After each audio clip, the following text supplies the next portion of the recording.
Ang Tagalupa na viral ang mukha. Bip, bip, bip, bip, bip. Bumibip, bip, bip, bip, bip, bip, bip, bip, bip, bip, bip na ba? Ang lahat. Martian. Enrico Pañero. Bip, bip, bip, bip, bip. Bip, bip, bip, bip, bip, bip, bip. Bip, bip, bip, bip, bip.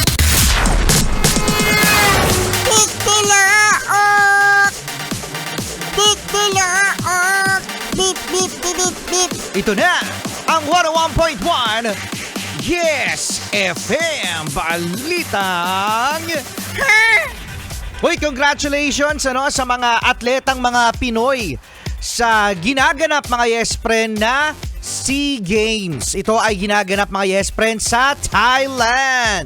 Sawadika! Sawadika! Yung lahat talaga gano'n, no? Medyo nasal yung accent ng mga yes friend natin ng mga Thai. Paano, Martian? Sawadika! Oh, sawadika! Hello! Yun ang gano'n. Kanya-kanya tayong mga accent, mga yes friend. At ang Pilipinas ay, ang standing natin ay nasa pang-anim! Wow! Congratulations! Oo, no? Pang-anim tayo out of 10.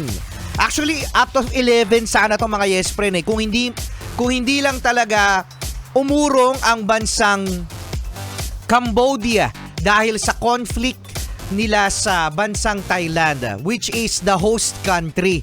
So ang nangunguna mga yes friend ay ang Thailand na merong 132 golds. Wag din natin sabihin yung mga yung ang dami nito, ang dami.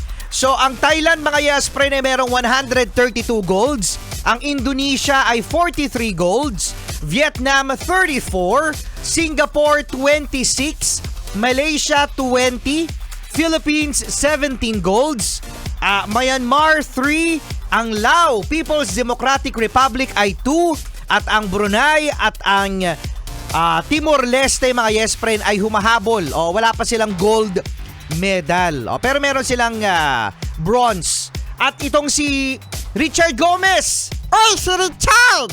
Si Richard Gomez mga yes friend ay sumali pala sa SEA Games at nakakuha siya mga yes friend ng silver medal. Oy, silver! Si Richard Gomez.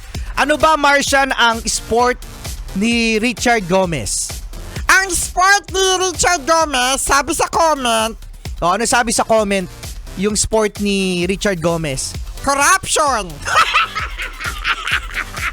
Hindi! Ay, di ba? Hindi! Sabi sa comment Sabi sa comment, ang sport ni Richard Gutierrez tuloy, Richard Gomez. Loko yung nag-comment na yun. Mga yes friend, sporting clay. Ano yun? Kahit ako, sabi ano yung sporting clay?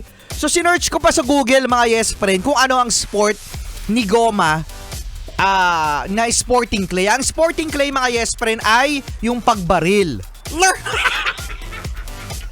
Richard Gomez, ang galing-galing mo talaga. Loko yung nag-comment na yun Resbakin natin. Nung narinig mo lang na bumabaril yung sport, natakot ka agad.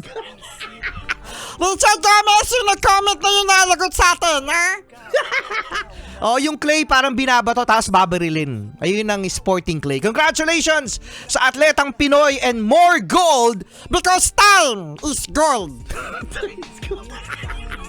Solid good morning! Kasama pa rin Enrico Pañero at Marcia the Cute! Ilalaan sa